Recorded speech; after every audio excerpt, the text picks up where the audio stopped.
Welcome to Onslow County today and to the Onslow County Emergency Operations Center. Today we're going to be talking to some very special guests. Norm Bryson, our Emergency Services Emergency Management Director. We're also going to talk with Glenn Hadstead from Onslow County ITS. We'll also meet some very new faces here in Onslow County. We'll talk with Sophia Orend from Onslow County Park and Recreation about their upcoming events. We'll talk with Tori Parks from Onslow County Public Library. And finally, a visit with Megan Wynn from Onslow County Health Department. We are so glad that you are here for Onslow County Today.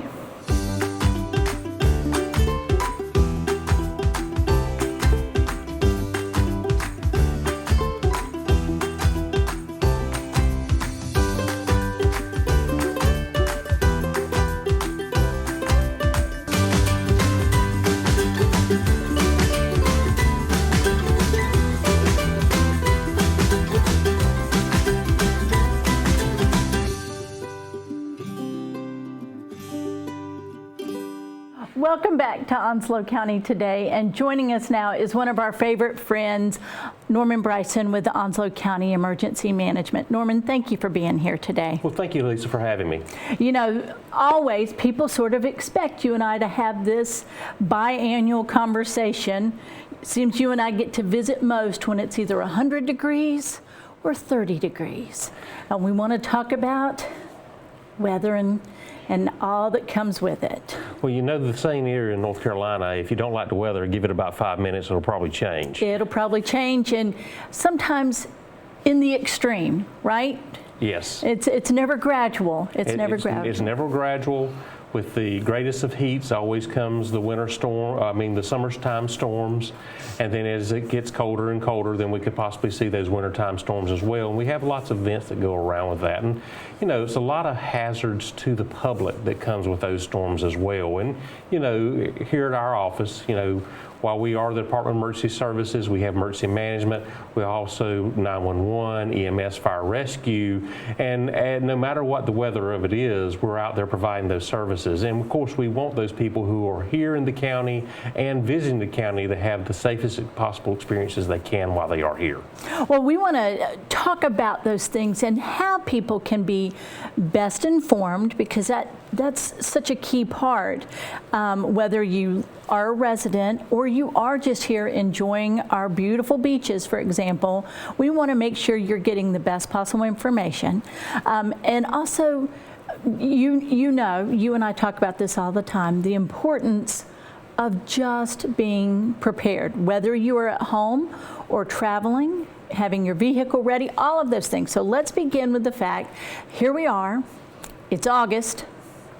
It's been very hot this summer. Our neighbors up in Wilson, Nash County, Rocky Mount had a really kind of an unexpected, significant tornado several weeks ago. Touched right down, I mean, people saw it from I-95 essentially. So let's start with first, just the heat and what that brings. Not just the fact that it's hot, but all the things that go with that. You know, when you start talking about just the heat and what it brings, there's a lot. So, you know, we can see very often we have thunderstorms that come within the county. And we'll talk about those tornadoes in a little bit, but let's get a little bit further back. And, you know, not too long ago here in Onslow County, we had a significant thunderstorm that rolled through the county. And within an hour's time frame of that storm coming through, because there was so much lightning, we had 5 different structure fires within the county because it was all from lightning strikes. So everything, it doesn't matter when we start looking at these types of heats and stuff. The first thing that I always recommend to people is to make sure you are aware and watching what the weather is going to do so that you can be prepared for that. I mean, it's August. In August, we have so much heat, and we're going to have it right on up to about mid-September, could even run into late September with these temperatures that are running almost 100 degrees, and we have a lot of humidity. Right. We have a lot of people that come to us from other parts of the United States that are not as used to the amount of humidity that we have in this area as well. So that is also something people have to take that precaution for. It is not like it is at the far west where it can be 110 degrees outside, but there's no humidity. You get into the shade shade, and then you drop temperatures by about 20 degrees. So one, being hydrated very well out here is a must. And not to spend as much time out in the direct heat as you possibly can. As far as weather-wise goes, I mean, yes, the first thing you start getting is you get thunderstorms. Out of thunderstorms, and you could start getting heavy lightning storms. We get hail in this area. We've not seen it in some times, but I can tell you back in around 2003, 2004, we had a hailstorm so significant around the Richlands community, it covered the ground like snow. I mean, it entirely blanketed the ground with hail, and it was very significant. It beat the crops down, it damaged vehicles, damaged some of the houses, broke windows. So these are things that people have to take, precaution of. But then there also comes with that the possibilities of tornadoes. We've already seen a couple of tornadoes here in Onslow County this year. We've already seen 2 small ones back up in and around the Richlands community on each end of A.I. Taylor Road.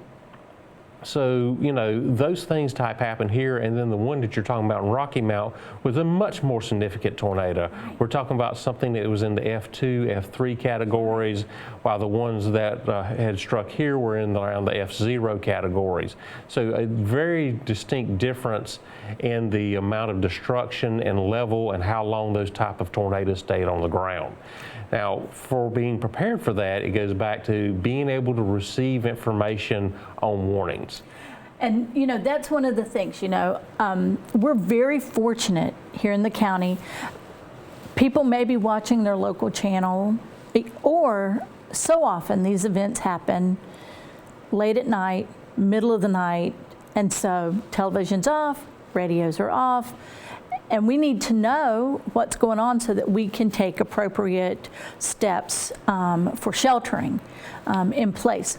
What's the best way that our residents and even those who are visiting the area can get that information? Well, there's a couple different ways. And, the one thing that I've discovered over the years that I've been working for the Department of Emergency Services, when it comes to giving information, it really depends on what generations you're from and how you receive that information.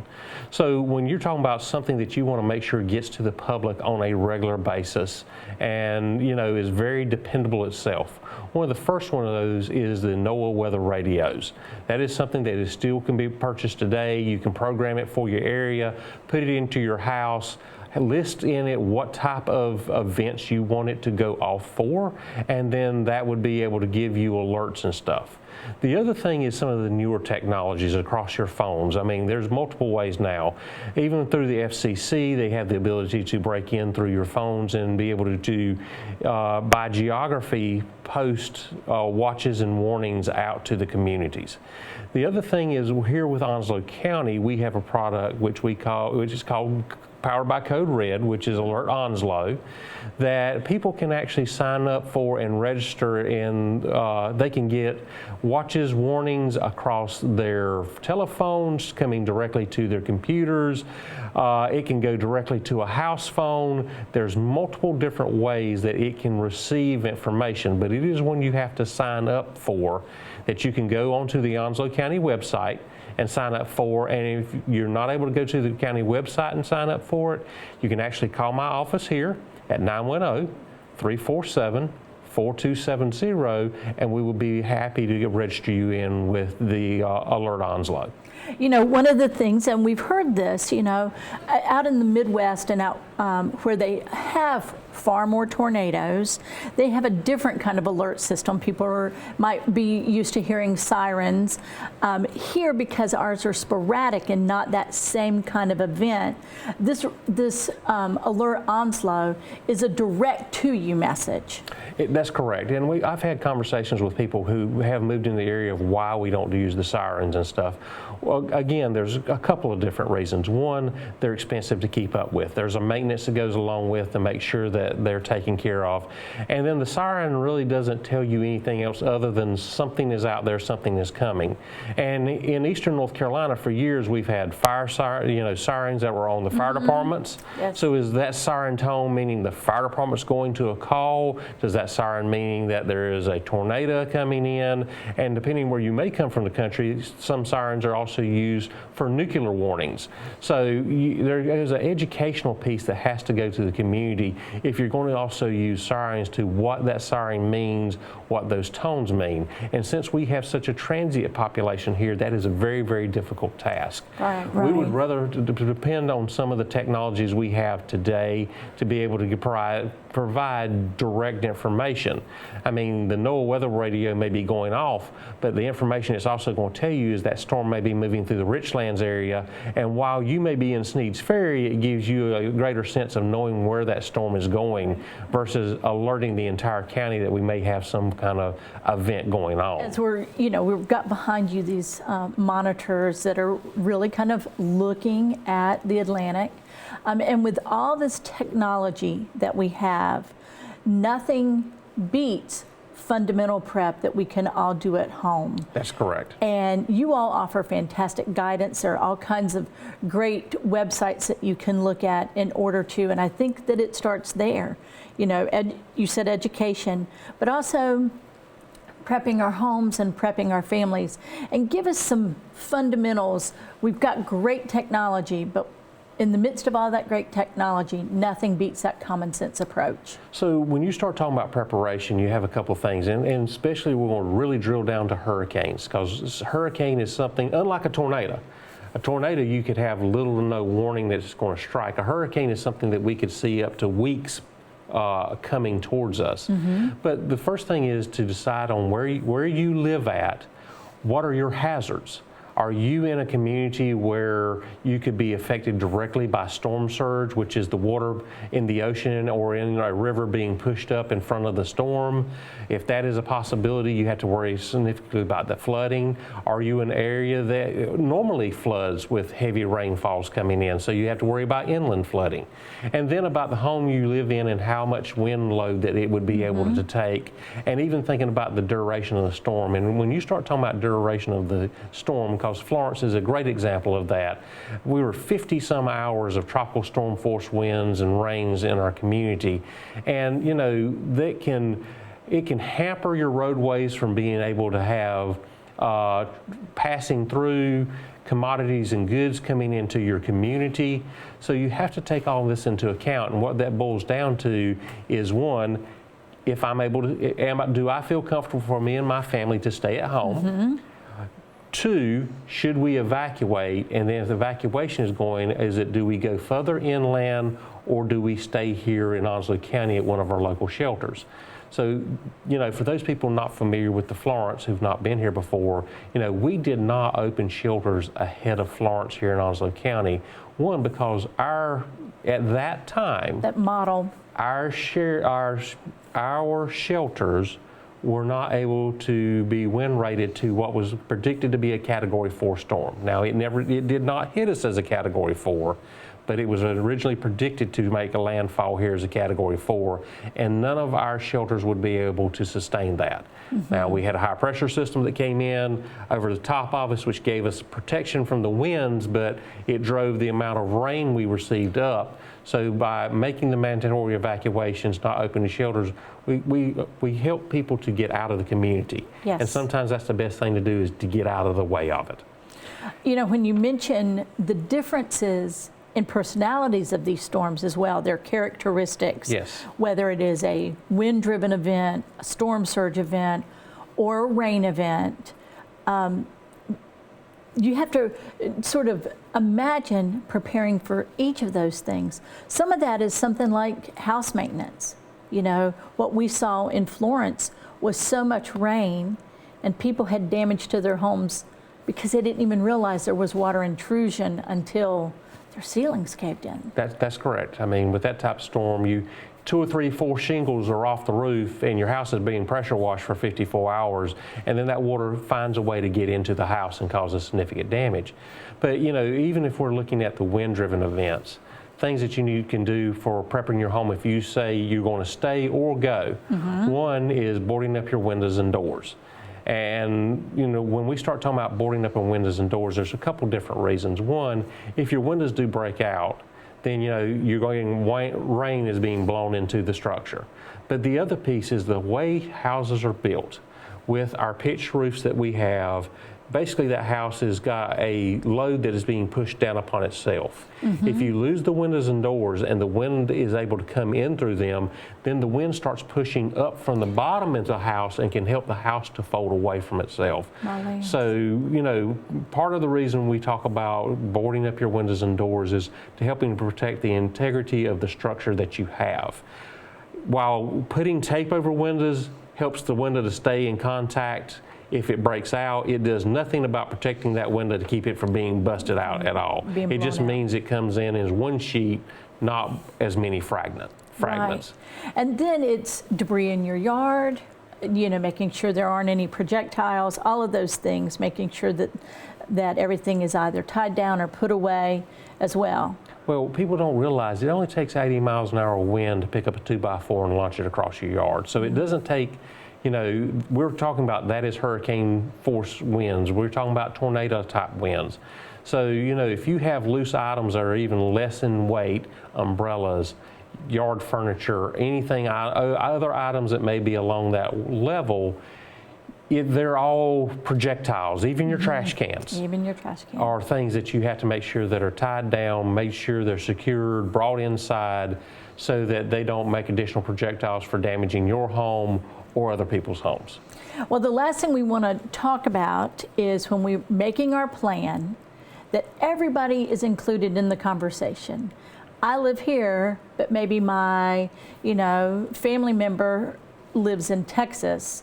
How important is it to make sure that your family, who might even be extended family, knows what to do and what the family plan is, the household plan is? Well, it's very key, Lisa. And, you know, as you are the manager of our Citizens Phone Bank during these storms, you can attest to the number of times we receive phone calls from people from other communities because they've not received word about family members that are living and residing here in Onslow County. So, you know, making sure people, if mom and dad, grandparents, whoever it may be, is in another state, another region or area, letting them know what your plan, if you're going to stay or if you're going to evacuate, letting them know is key because they're worrying about you as well. And then they're going to make phone calls to try to see what's going on if they've gone a long period of time and not heard anything from you. So that is a very key piece. Now, the other thing that I would talk about, we talked about entire family. So, you know, it's internal of the house. But something else we also need to take a plan for is the animals that can't, you know, that can't come and talk to you about it. Because, I mean, most people look at their animals as their own children. Right. So, you know, making sure if you're going to stay that the animals are taken care of, it has the food, water, whatever it may need, or if you're going to go to a shelter, making sure that you have a shelter that is pet friendly, which we in Onslow County do. We do. But when we do open the shelters, it is the Jacksonville Commons Middle, which is our pet friendly shelter. This is a situation where you don't bring Fluffy by, drop them off and say, hey, I'll be back in 3 days. It's not puppy care. It's not puppy care. You have to stay with the animal as well and take care of the animal at that shelter at the same time. You still have to feed them. You still have to walk them. We can help provide some cages we do have out there, but as much as you can bring along to help take care of the animal is key. But, you know, also coming to that shelter, if you're coming with your family, making sure that the children are taken care of, board games, things that will entertain them. Sometimes just having headphones, because we have different people with different music varieties and everything. So, you know, being respectful of other people in that space as well. The other thing I would say to people, because we've talked a lot about plans, and people would say, well, how do I get information to build these plans? Yes. So there are several different locations that the people can go to. One, you can actually go to our Onslow County website. We have several links then to other websites, whether it's FEMA or NC Ready that you can go to, or American Red Cross, and be able to look how to develop plans for your home, for your family. As we tell people, it's not for one particular type of storm, it's for all hazards. All hazards. So it will talk to you about what you can do for preparing for a disaster supply kit or all hazard supply kit. It will talk to you about preparing your home, how to make a plan, what kind of things to do in preparation if you're going to stay or if you're going to evacuate. Just that great checklist. Now, the last thing I cannot not talk about is you've been in this building, 99, 2000 time frame? So this building was built in 1999. Okay. So it was built because of Hurricane Bertha and Fran in 1996. because our original EOC was in a basement and it flooded. Of a 1940s building. In a 1940s building. So then they decided after that to build a true EOC, and they did, and it finished it in 1999, took occupancy 2 weeks before Hurricane Dennis came.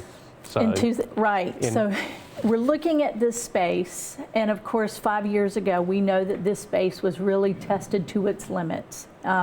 Capacity, the structure, everything about it. And so in the works now is an expansion of this footprint of what you all will offer. Can you give us just a little bit of an insight? One, this building was motivated by a significant storm event, several significant storm events. Floyd, Fran, and Bertha all hit before this building was completed. So what motivated this expansion, and what kind of opportunities does that expansion provide? Well, when you look at the expansion, it's for two different reasons. One, Onslow County is growing. So as Onslow County is growing, our Department of Emergency Services has to grow as well.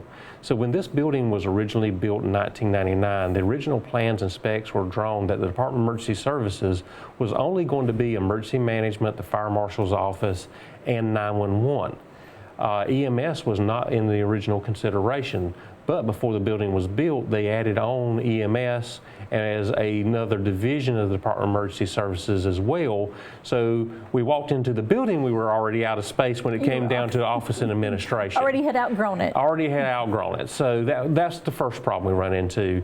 And as we're continuing to grow and our services are expanding, our fire marshal's office is far beyond that now. We are providing paid firefighters into our volunteer fire departments. The county owns 2 fire stations.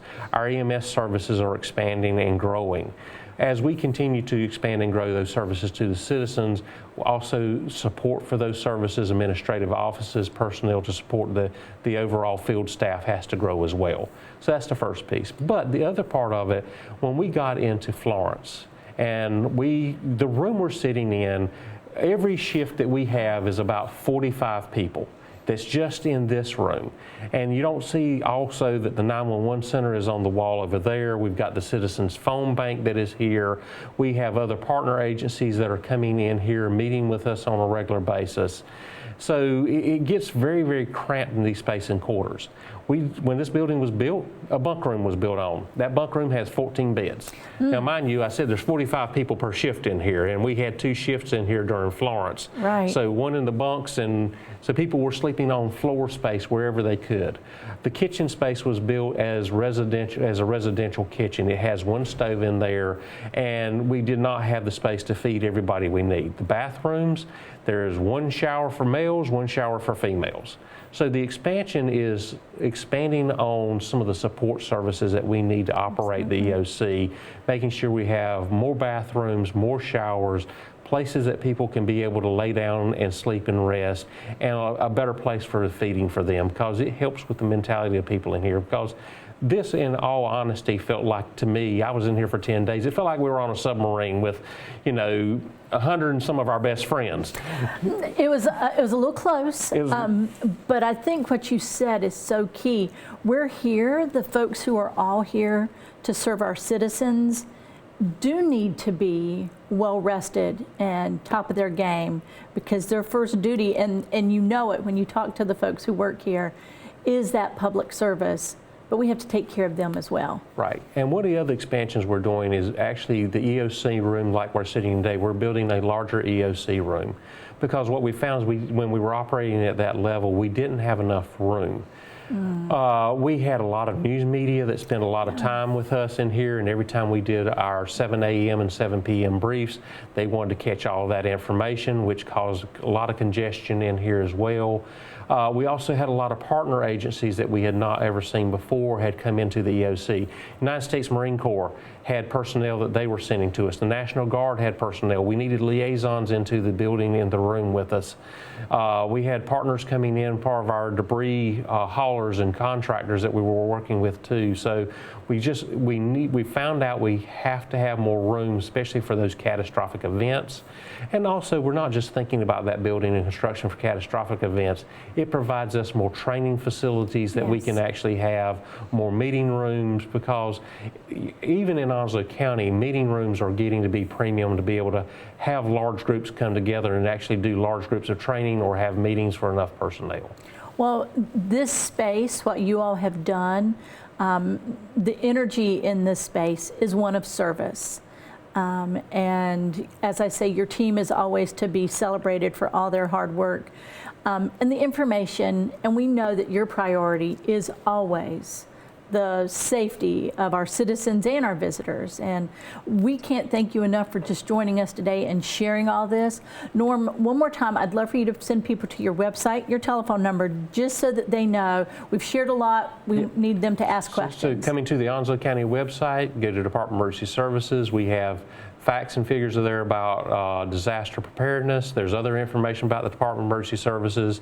And of course, if you need other information, you can call us here at 910-347-4270. Thank you as always, sir. Thank you, Lisa. Welcome back to Onslow County Today. And joining us now is our ITS Director, Glenn Hatstead. Glenn, thanks for being here. Thanks for having me. So one of our goals for our 23 season, this is our 23rd year of Onslow County Today, is to talk about some of our departments that aren't always front-facing, that don't always work directly with our citizens. And of course, ITS is one of those key departments that keeps us all connected. Yeah. And so the first thing we want to talk about is, what is ITS? Because we've talked about this, people look in the county directory and it says information. And so they call you like you are 411. That's right. Right? So talk a little bit about, what is your department? Yeah, absolutely. I mean, I think Norm has keyed on it a little bit when he said the word technology. Really, anything technology comes through our department. So we're not the people that are really on the front end, on the front lines of serving our citizens, but I feel like we're the ones that are helping them support them so that they can make their jobs possible, easier. We also try to push the innovation for the entire county and try to move the county forward in ways that make sense. You know, I think that if we were to take the most sort of basic understanding, people would think, oh, these are the folks who make sure everybody has a computer on their desk. That's right. Right? We all have a keyboard. We all have got a big monitor and, our desktop. Far from that. Right. You all connect all of our technology needs. That's right. That's right. And we're not just about fixing PCs. Obviously, that is part of our role, but we really want to facilitate process improvement. We want to drive technology into every department to help make things more possible, make things easier for the citizens, make communication easier, really help the transparency of government. To really get the information out there and tell the story of what the county's doing, in addition to just using different technology to get from A to B. And when you talk about that, you can't not talk about the people. Oh. And the different skill sets and the different mastery of technology services that you all have. Talk a little bit about your team, because it's grown and it's changed a little bit. Yeah, this is like one of my favorite topics, because I have the best team in the state. They're amazing, because they're not just really smart, they're really good people. And they really do a great job of not just taking care of the technology, but taking care of the person behind the technology. And I just think that's so important. But yeah, the people that we have are amazing. And not just on the IT side. I have two divisions, IT and GIS. IT is your traditional technology. GIS is probably the coolest stuff that we have in the room. And that's taking data that has a geospatial point and visualizing that. So if you think of the opioid epidemic, you can't be effective everywhere. But if you know where you need to be effective, you can spend more resources and more effort in that area. And that's what they're really good at doing, is taking disparate data and displaying it on things like maps and graphs and other visualizations like that. And these are the folks, your GIS folks are far more front-facing.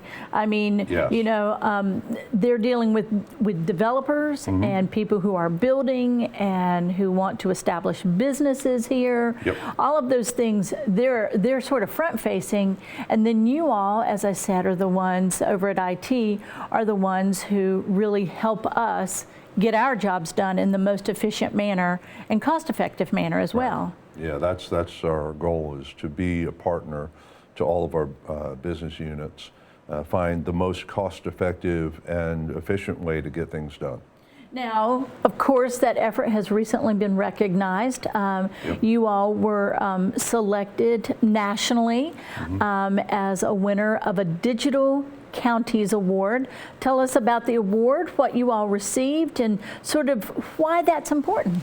Yeah, so we've actually won this award for 7 consecutive years.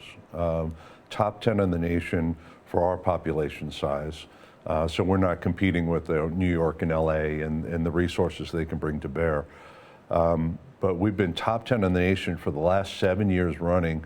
And that's important because it really highlights the level of service and the innovation that this team brings. That award is given to organizations that are exhibiting great innovation, but also great cybersecurity. One of the members of our team actually is on a statewide joint cyber task force. That statewide joint cyber task force is through the North Carolina Local Government Information Systems Association. He's on the strike team for that group. And whenever somebody gets hit with ransomware, or public-facing entity gets hit with ransomware, he's one of the guys that shows up. A light goes in the sky with just a big T, That's right. That's right. Yeah, and Ted shows up at their door and helps them recover.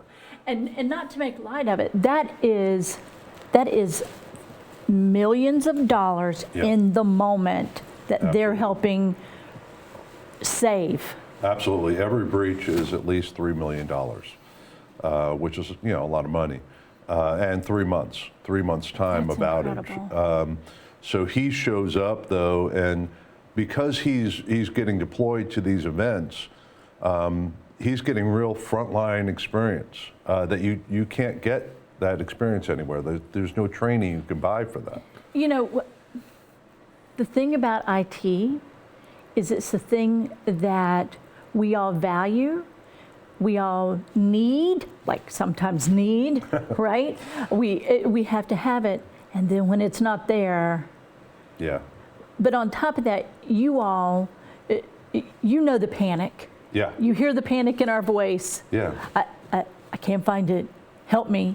And you all are there. Yeah, that's what we were talking about earlier, is understanding it's not just the technology, right? It's the people behind it. And we really do try to take care of the people behind it. And that's a big reason why we've been so successful and why we have such great relationships with so many of our departments, all of our departments actually, is because they really do spend that time doing that. Well, the category that you all came in, and you say top 10, you came in fourth. That's phenomenal. Fourth for our size population. Yep. 150,000 to 249,999. That's right. Onslow County now has 207,000 people. Right. We're For right too long, y'all are going to get we may get bumped bounced into the right to next. another category. We may get bumped into the next category. But it's to watch how that technology, and also the pace. So you all are also keeping up with the latest and the greatest. And not because it's trendy or cool to have, but because we have to keep up. Right, it adds value. We don't add things just for technology's sake. If we're going to explore technology or we're going to bring a technology to bear, it's because it adds significant value and that we see a return on the investment, that we see that the total cost of ownership of not doing this would be more. So, that's really important. Well, we celebrate you and your team in this great accomplishment, this national accomplishment, and this award for Digital Counties. Yep. And we thank you for all that you do. We might not get to see your faces, our citizens might not get to see them on a regular basis, but we're grateful to know that you all are there supporting all of us so that we can serve them. Well, thank you very much for having me today. It was fun. Welcome back to Onslow County Today, and joining us now is a new face to Onslow County Today, Sophia Arend, who is a recreation specialist with Onslow County Park and Rec. We're so glad you're here. Yeah, thanks for having me. You all have had a summer. Yes. I mean, summer camps, ball. It's the busiest place in the county. Yeah, we're very busy. Very busy, and it has not slowed down one bit. You all are already looking into the fall. I already know when your Halloween event is. I'm very excited.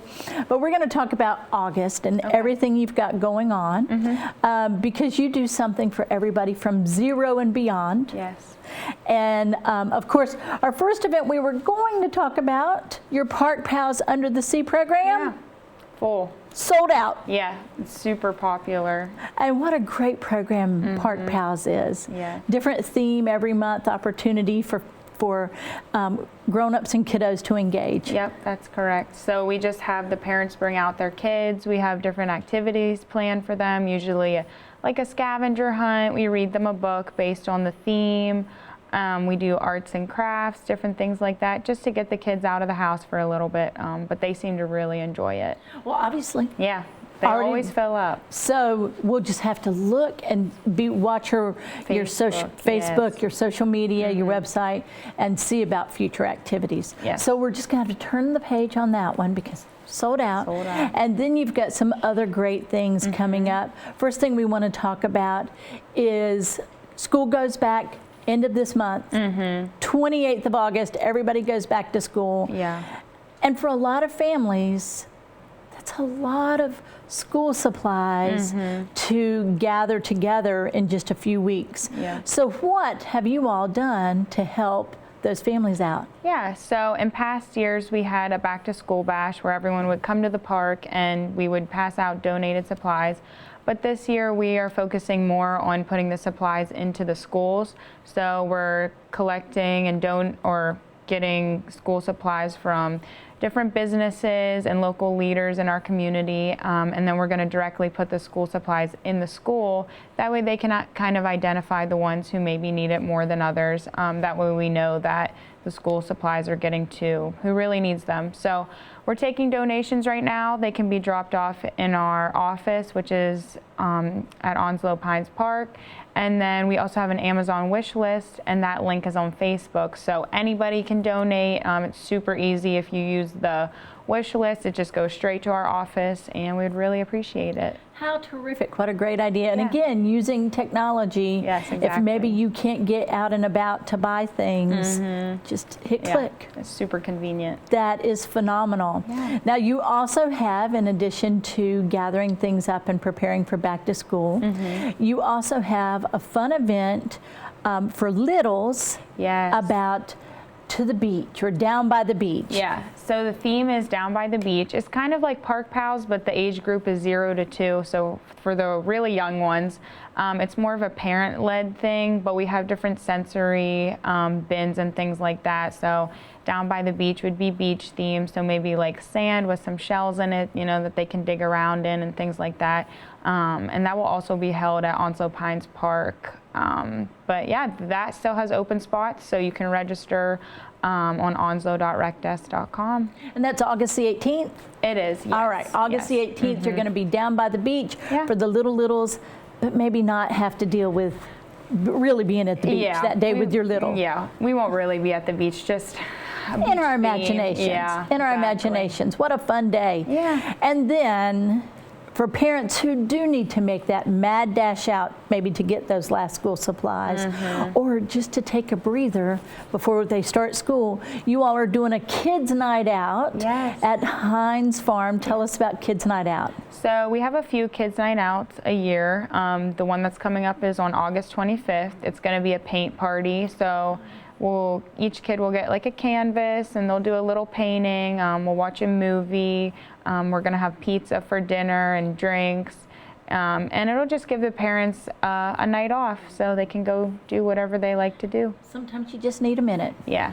We have some to break. All of your programs you all promote so well on social media, but also to register, tell us a little bit about Rec Desk and how we get to that. Yeah, so for every event or program, we require that you register. So you'll have to have an account on onslow.recdesk.com. That way we can just keep track of who everyone is. So you'll just log on there, create yourself an account, and then register for whichever program you're interested in. Fantastic. Well, Sophia, before you leave, our friends at Onslow County today have put together a back-to-school bag for you. So here's our contribution Thank you so much. to your back-to-school supplies. Yeah, we appreciate that. And Thank you. and it's also got a little under the sea theme, a little Awesome. mermaidy I love going that. on there. Sophia, for folks who want to know more about any and all of these awesome things that you all do at Onslow County Park and Recreation, tell us one more time how to reach you. So you can find us on Facebook and Instagram. We are always posting on there like 3 to 4 times a week, and we will always be updating on all of our events and programs. So make sure you follow us on Facebook. Well, we are glad that you are here. Thanks for joining us, and we look forward to future visits. Yeah, thanks for having me. Welcome back to Onslow County Today, and joining us now is another new face. We're so pleased to welcome Tori Parks with the Onslow County Public Library. Tori, thanks for being here. Thank you for having me. And so, just been on board a couple of months now with us in Yes. the county, and let's share with folks what your official title is. Okay, so I am the marketing specialist and public communications and public relations. Fantastic. And when we've got 4 terrific branches doing so much, we need one conduit to help share the word. Yes, so I do all the social media, all of the posts, the website, things like that. So everybody gets to know what's happening at all 4 branches. Fantastic. And what a summer you all have had, a tremendous summer reading program. We're going to let you use your cheat sheet a little bit because these numbers are phenomenal. Share a little bit about this year's participation in summer reading. Okay, so this year we had a really great turnout. We actually had 1,019 patrons join this year. We had, from pre-K all the way through the teens, we had 353,082 minutes read. One more time, because that is a great number. Yeah, 353,082 minutes. Phenomenal. Yes. That is outstanding. And that is all ages. That is Yes, all ages. And then our adults read 1,602 books. That is terrific. Congratulations. Thank you. On a super summer reading program. Thank you. I know in the last couple of weeks you all have been kind of settling down, closing that out. And of course, I know you want to thank a lot of people Yes. for all the support. Yes. So I want to thank all of our patrons who have joined and our friends of the library from each different group and just all of our patrons, regardless of whether or not they joined or not, but we thank all of them too. Well, you know, they come out and they support our libraries, and we're so fortunate that we have them all over the county. And you all take a quick break and Yes. a little pause at the end of August, catch your breath, and start anew. Yes. All righty, so you've got a lot on the calendar already, and we're going to talk about, you know, this summer, obviously, summer reading, all together now. Yes. I love that theme. But you all, it's hard, you don't want to sound trite when you say this, but libraries are far more than books. Yes. And so let's talk about some of the things you have planned, and we're going to kick off with your partnership with Onslow Memorial. Yes, so we are going to be doing free health screenings every single first Friday of every month at the main branch at 10 a.m. So every Friday we will do the free health screenings. All right, so health screenings first. Yes. And then you're also letting community give back because you're doing a blood drive. Yes, we are. We are doing the blood drive also at main branch. That is August 16th at 1:00 p.m. All right. Yeah. And that, you know, come in. It's cool. The library is a great place to just be. Make a donation, donate blood, Yes. help out your neighbor, and spend some time in our library there. And in Richlands, they're doing something, I saw this earlier this spring, they're doing this again. Yes.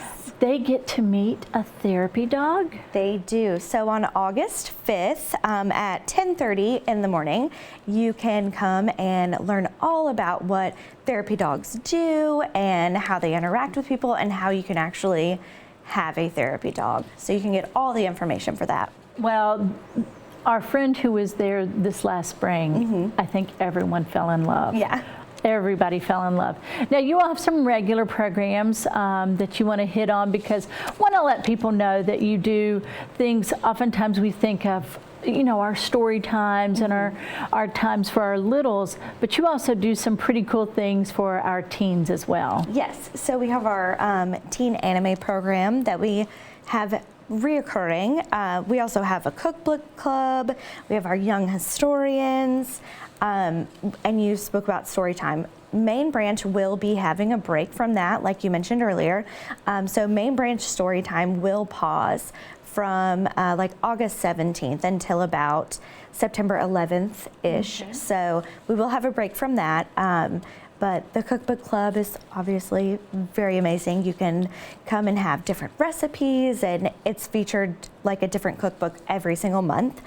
So that's always wonderful. And the teen anime program is very popular too. So, And you know, one of the things that I've seen growing both at Sneed's Ferry branch and the Richlands branch is the Roll Your Roll Yes. with the Dungeons and Dragons, and Yes. it seems like there's more kids at each one, and not just not littles, but a growing number of just participants. yeah, so we have the Roll Your Roll. We have a kids edition for teens, and then we also have an adults version as well.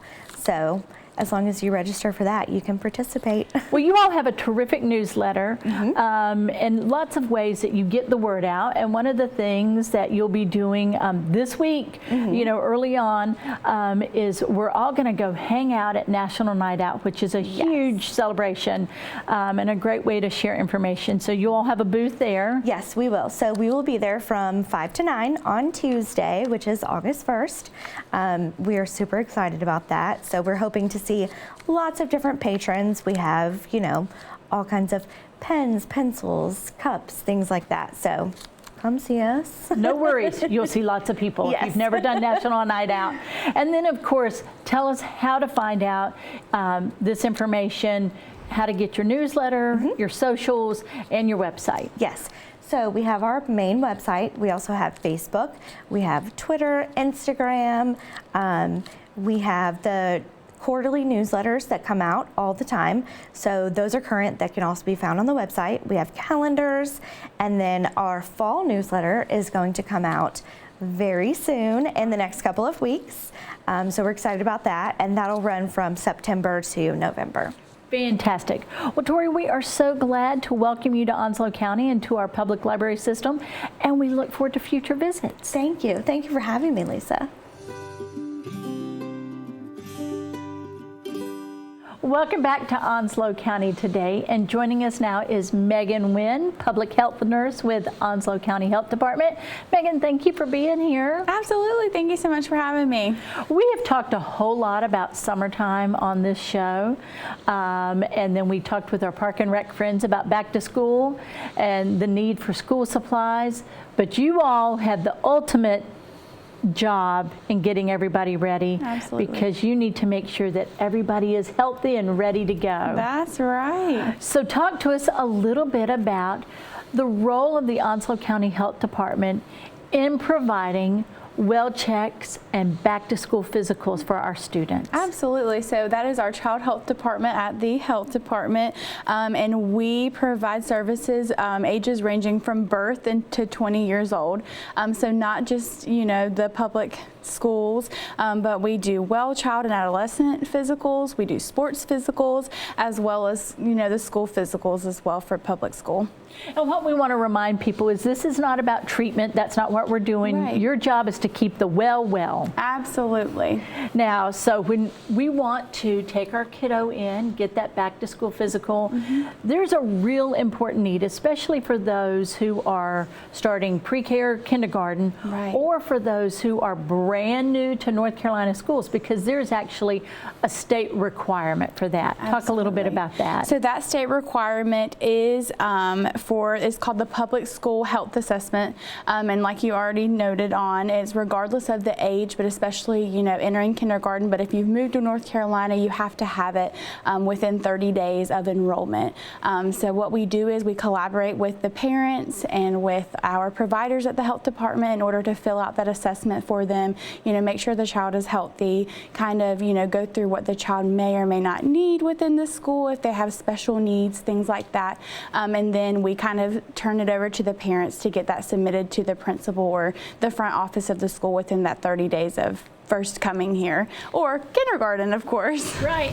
Otherwise, our principal can send you home. Absolutely. And we don't want that. We Not want at all. that first day at school to be very positive. Absolutely. And in that assessment, what are some of the things that we're looking for that moms and dads and caregivers in general can be looking at that we might want to make sure that we pay attention to? What sort of things are part of that assessment? Right. So in that assessment, we do like a vision assessment. So we check their eyes, we check their hearing, we go over if there are any allergies they may have or medications that they may take, and basically just overlook the child and just make sure, that they're overall healthy, or if there's things that, they might need additionally, that we can, help them get those resources, either if that's within the school system or outside of the school system. It's just to get them ready to be their healthiest person. At their best. Yes. Now, the other thing that we know that we have to have before going to school, making sure we're all up to date, is our immunizations. We're going to start with our littles and things. What do we do there? Absolutely. So our immunization clinic, again, we can do infants from birth all the way up until, well, really whenever, but specifically talking about school age, there's a requirement, a certain amount of vaccines that are required to enter kindergarten, and then so we get all of those ready, and then we move up to 7th grade. There's some additional vaccines that are due for 7th grade, which then go up to 12th grade. So kindergarten, 7th, and 12th grade are kind of like the three, ones that we really want to stay on top of, but of course we can do for all ages, even adults as well who may not have vaccines. We can help them too. And as you mentioned, is you've got those milestones: kindergarten, 7th grade, 12th grade. Then our seniors who graduate and are off to college, they're going to be in a congregate living facility. So there's some things that you all are especially want to make mindful of as well there. Right. So at the health department, not only do we have the required immunizations that are for the public schools, universities, and those type of places, but we also have ones that are just highly recommended, and some of those are the flu vaccine, of course, COVID, our human papillomavirus vaccine, hepatitis A, and there's one more, meningococcal B. Yes, which we are always mindful of, especially in that congregate close quarters. Absolutely. So not only do we have the ones, but we have everything. And as far as, for the older ones that are going to a university or even getting like their first job and have requirements for that, we also do tuberculosis screenings as well. Fantastic. Now for folks who want to make an appointment and learn about these services, how's the best way to do that? So you can always call us, and I have the number right here. Our number is 910-989-3992, and that is our immunization phone. So that's just one way. Of course, if you can't remember that number and can't find it posted on our website, you can just call the health department and say, hey, I would like to make an appointment, and then they'll get you set up with us, and we will get you on your way. And the great thing is you all are such a wonderful team over there, and you've got your communications team that's also helping share the word, and so you've got social media, you've got your website, and then of course just if you need general information about all the services Right. that our health department provides to us. Megan, talk about, as we kind of conclude, why it's so important for children to be prepared and ready, Right. to be healthy and ready to learn. Absolutely. So, you know, our kids, whenever they're going back to school, we want them to have a good experience. We want them to be happy, and we want them, like you said, to be their healthiest. And it's just so important. And with our collaboration that we have, you know, with our providers and our nursing staff, it's just, it helps them, you know, be well-rounded and just be their best student, so they don't have to worry about, you know, things in the background, that they can put their best foot forward and just have a good school year and have a year of learning. Fantastic. Well, Megan, thank you for being here Yes, today. And I absolutely. hope we get to visit in the future. Yes, ma'am. Thank you so much. As always, we are so thankful that you've joined us for Onslow County today, and a very special thank you to everyone here at the EOC for hosting us. This time of year, we always need to remember the key word is preparation. Be prepared for any hazardous weather event. And we also want to thank all of our guests, Norman Bryson, Glenn Hadstead, Sophia Orand. We also want to thank Tori Parks and Megan Wynn. The summertime is quickly coming to an end, and we're getting close to that favorite time of year, fall, here in Eastern North Carolina. But right now is still a great time to get out and explore your Onslow County today.